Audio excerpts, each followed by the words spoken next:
In this video, we'll look at a quick method to sketch the graph of y equals 2 tangent of 4x. So I have an outline of the quick sketch method on the left if you'd like to use that for reference. And we'll start with step 1. Let's analyze and find the essentials. So we can see that a in our equation is going to be 2. It's that leading coefficient in front of tangent. And then b is 4, the coefficient of x in the parentheses. So A will help us with our y coordinates for our points in step 2. B is going to help us calculate the period, which is just the length of one cycle horizontally. So for tangent, that's always going to be calculated with the formula pi divided by b. Easy enough. Our period here is pi over 4.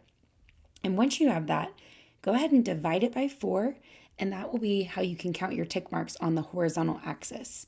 So pi over 4 divided by 4 is going to be pi over 16. And let's go ahead and label our axes right now. All right, so we're just going to do one cycle today.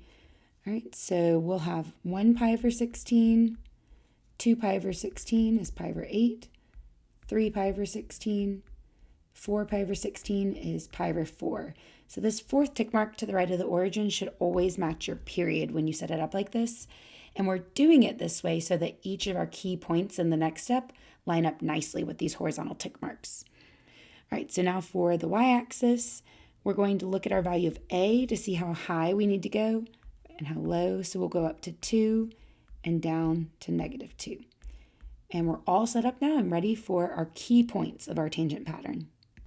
All right, so the pattern for a basic tangent graph is starting at the origin with a 0 or x-intercept, an upper point, a vertical asymptote, and then a lower point. So these, like I said, will align nicely with our horizontal tick marks. So start by putting your 0 on the origin, move to pi over 16, and your upper curve shaping point will get its y value, its y coordinate from A. So we see our A is 2.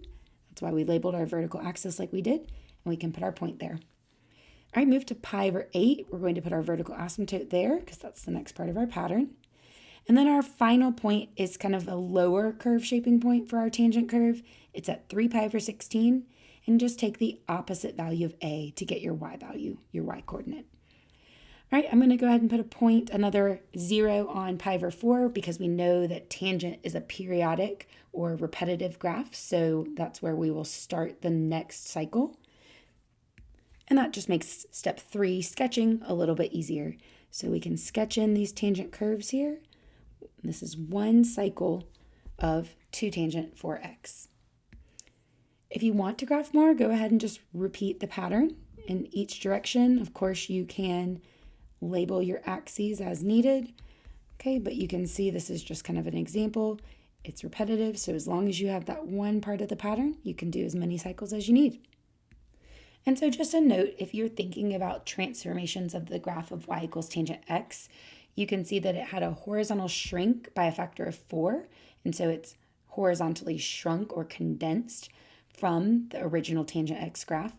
And the 2 out in front is a vertical stretch. It just kind of stretched out those tangent curves a little bit. Okay, it's a vertical stretch by a factor of 2. All right, the final thing I want to show you before we go is how you can find the asymptotes equation quickly from your own equation. So basically those transformations, those horizontal transformations we talked about, we're just going to apply them to the parent asymptotes of tangent x.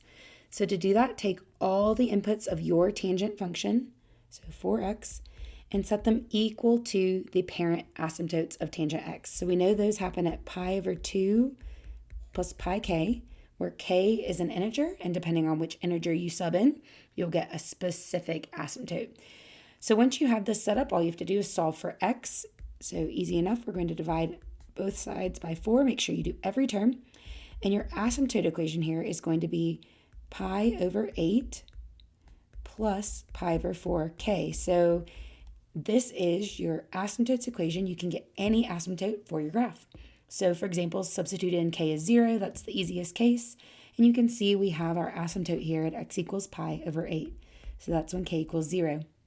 So practice a bit. Sub in k is 1, k is 2, -1, -2. See what asymptotes you come up with. But this is just a really handy way to quickly find your asymptotes. for a particular tangent equation.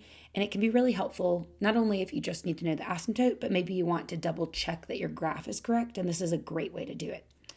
All right, hopefully this gave you a great method for graphing basic tangent graphs. Be sure to check the description for links for more help with trig graphing and lots of other topics. Thanks for watching.